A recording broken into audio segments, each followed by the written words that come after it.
नमस्कार, मी तृप्ती तुमच्या सर्वांचे मनापासून स्वागत करत आहे. तर आजपासून आपण झटपट रेसिपी सिरीज चालू करणार आहे. कारण सध्याच्या युद्धजन्य परिस्थितीमध्ये गॅस LPGचा खूपच तुटवडा आलेला आहे.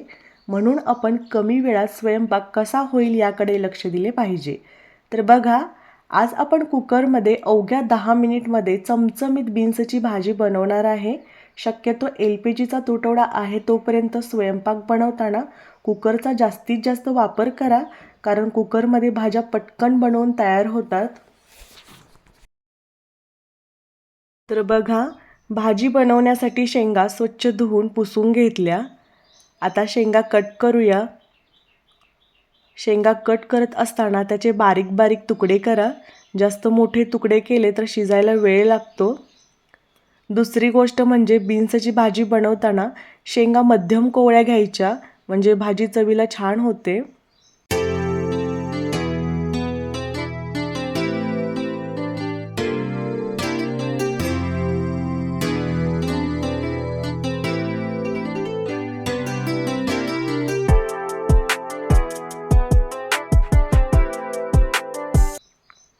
तर बघा, काही वेळातच मी सगळ्या शेंगा कट करून घेतल्या. त्याच्यानंतर दुसरीकडे मी कुकर गरम केलेला आहे. आता कुकरमध्ये 1 चमचा तेल घेऊया. तेल गरम झाल्यानंतर त्यामध्ये कट केलेला 1 वाटी कांदा, अर्धी वाटी बटाटा घालणं पूर्णपणे ऑप्शनल आहे. त्याच्यानंतर कट केलेली शेंग घालूया. आता या भाज्या आपल्याला परतवून घ्यायच्या आहेत. भाज्या परतवून घेताना गरजेनुसार अर्धा चमचा मीठ घाला. मीठ घातल्यामुळे भाज्या लवकर सॉफ्ट व्हायला मदत होते. तर जेवढा कुकरचा तळभाग आहे तेवढाच गॅस चालू ठेवा, म्हणजे गॅस वायपट जाणार नाही. तर या भाज्या आपल्याला फक्त 2 ते 3 मिनिट परतवून घ्यायच्या आहेत, जेणेकरून बीन्स शेंगामध्ये त्याच्या सालीमध्ये जो काही हिरवटपणा आहे तो निघून जाईल. तर बघा, भाज्या छान परतवून घेतल्या. काढून घेऊया. त्यानंतर फोडणीसाठी कुकरमध्ये 2 चमचे तेल घेतले. आता तेलामध्ये पाव चमचा मोहरी, त्याच प्रमाणात जिरे, अर्धा चमचा ठेचून घेतलेलं लसूण, 4 ते 5 कढीपत्त्याची पाने आणि अर्धी वाटी टोमॅटो घालूया. आता ही फोडणी अर्धा ते 1 मिनिट परतवून घ्यायची आहे. तर बघा, फोडणी परतवून घेतली. आता फोडणीमध्ये 2 चमचे ओल्या खोबऱ्याचा कूट, त्याच्यानंतर 1 चमचा लाल मिरची पावडर, याच्यामुळे भाजीला रंग छान येतो. तसेच 2 चमचे कांदा लसूण मसाला घालूया. मसाले घातल्यानंतर छान परतवून घेऊया. आता हे मसाले व्यवस्थित शिजवण्यासाठी गॅस पूर्णपणे कमी करायचा आहे. कमी गॅसवर मसाले छान शिजले जातात. तर बघा, काही वेळातच मसाले छान शिजले गेले. एकदा व्यवस्थित मसाले हलवून घेऊया. त्याच्यानंतर पुढे परतवून घेतलेल्या भाज्या घालूया.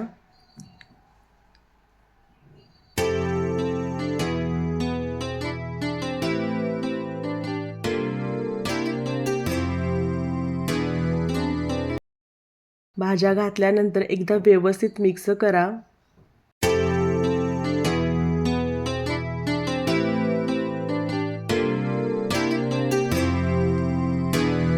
तर बघा, व्यवस्थित मिक्स करून घेतले. आता भाजीमध्ये गरजेनुसार पाणी घालायचे.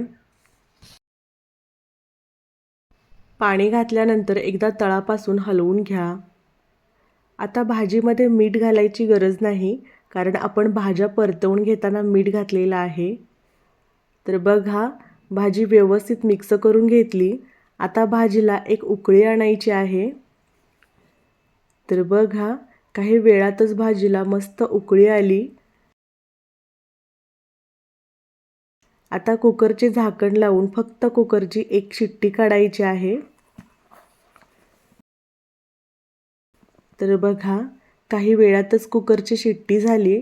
आता गॅस बंद करूया आणि स्टीम जाईपर्यंत वाट बघूया. तर बघा, काही वेळातच कुकरची स्टीम पूर्णपणे निघालेली आहे. भाजी बघूयात. मस्त एकदम मस्त तोंडाला पाणी सुटणारी तर्रीदार दाटसर भाजी बनवून तयार झालेली आहे.